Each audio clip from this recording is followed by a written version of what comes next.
Every piano teacher knows this student. They don't want to play anything that sounds classical. But we want to give them something with more substance than just another thin pop song arrangement. They want something that feels modern, and we still want it to be good music. Something that teaches, something that actually fits the piano. Music that has a little more to say. This week's episode features a composer who is one of a growing number of composers who fills this niche quite nicely. I'm talking about Angeline Bell, and today I'm playing 6 miniatures from her collection, My Quirky Notebook. These are short, intermediate level pieces full of imagination, and you might even say some quirkiness. If you're looking for modern sounding pieces that have broad appeal and that you'll enjoy teaching, you'll find it coming up next on the Piano Pedagogy playlist.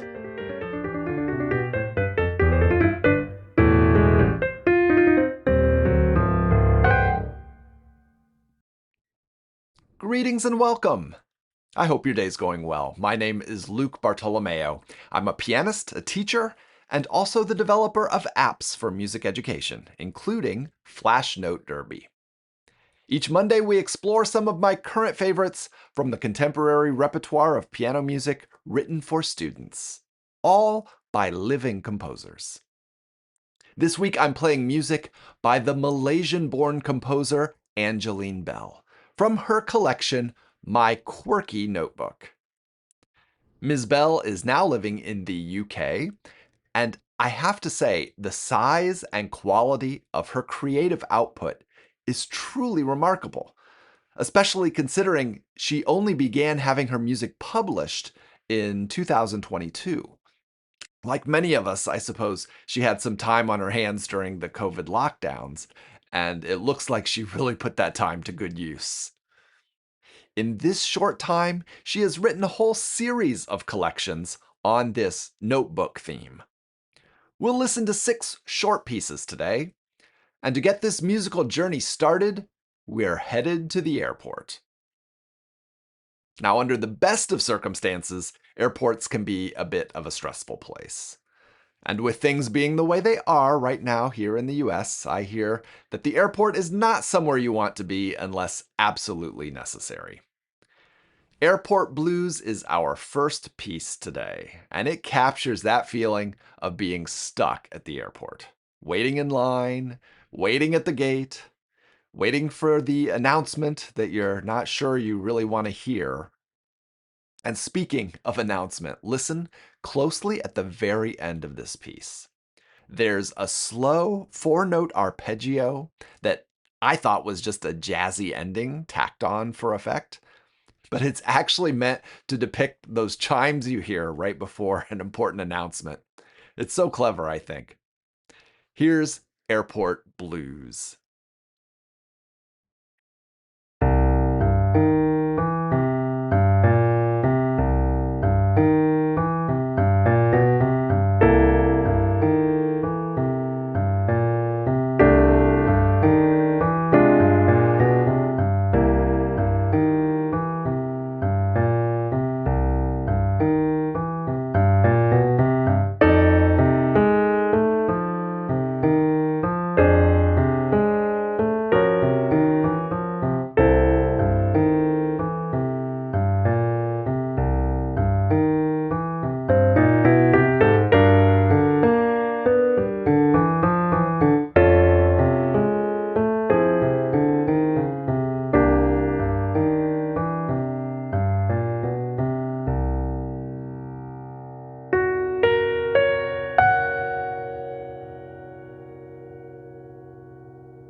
I'm so grateful that in the fingerings given by the composer, we're actually encouraged to use the left thumb to slide down from a black key to a white key. Not something that classical technique would encourage, but it's exactly what makes the most sense here. Well, it looks like our flight eventually took off, and we've now landed in the southwest of England, and we're headed to the fairy tale land of Tintagel. Tintagel is a real place. It's in Cornwall, and it's traditionally attributed as being the birthplace of King Arthur. And if you've ever been there, you know it really does feel magical. Dramatic cliffs, ruins, it feels like stepping into a storybook legend. The open fifths in this piece help to evoke medieval times, and the energy and rhythmic drive suggests some type of pageantry or tournament. This is Tintagel by Angeline Bell.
I'm going to group the next two pieces together as they both show one of the major strengths of this collection, in my opinion. And that's the composer's sense of humor and her understanding of how to get students to respond to a piece of music. The first selection is called Toucan Tango. And yes, the title is a pun. Two can tango, as in two are able to tango. But in this case, it's Toucan Tango. Think the blue bird with the big nose who wants to sell you Fruit Loops. But the title isn't just a joke. When children feel like they're portraying something, even something as silly and yet sublime as this piece is, they're much more likely to care about articulation and rhythm and character. They feel they have a duty to tell the story properly. After Toucan Tango, I'll launch right into another alliterative animal anthem, Squeezy the Squirrel. Apparently, the composer has a hazelnut tree in her garden, and this piece is inspired by the resident squirrel that buries nuts in the most unexpected places. Have fun with two short selections, Toucan Tango and Squeezy the Squirrel.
There's a video on YouTube of one of the composer's adult piano students, in his 50s, I'd guess.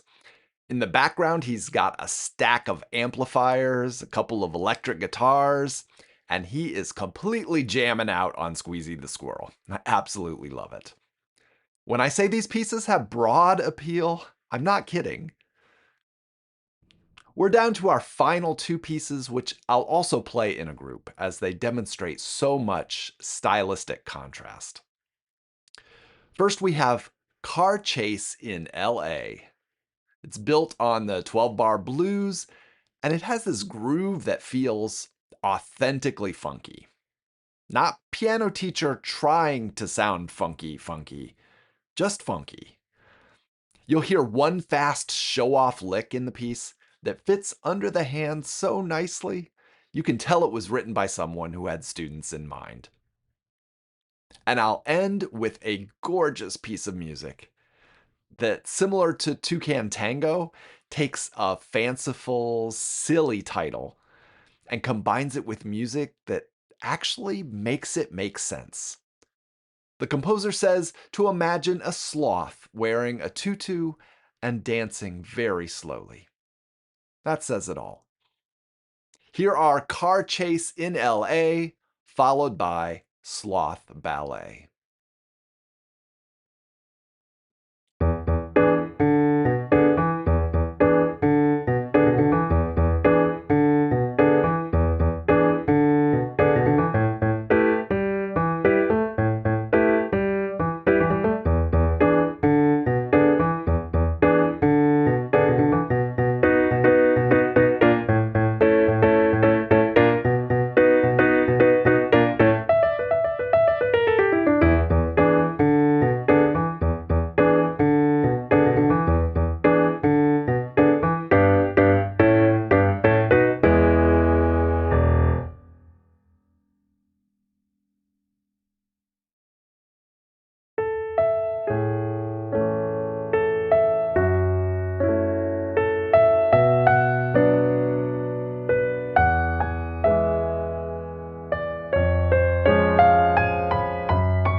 That piece is so lovely. I almost wish that there were more of it. But I think it's exactly the length it's supposed to be. Since 2022, Angeline Bell's music has been published by editions Musica Ferrum. And if you haven't checked out all the interesting publications they have for pianists, professionals, and students alike, you really owe it to yourself to pay them a visit.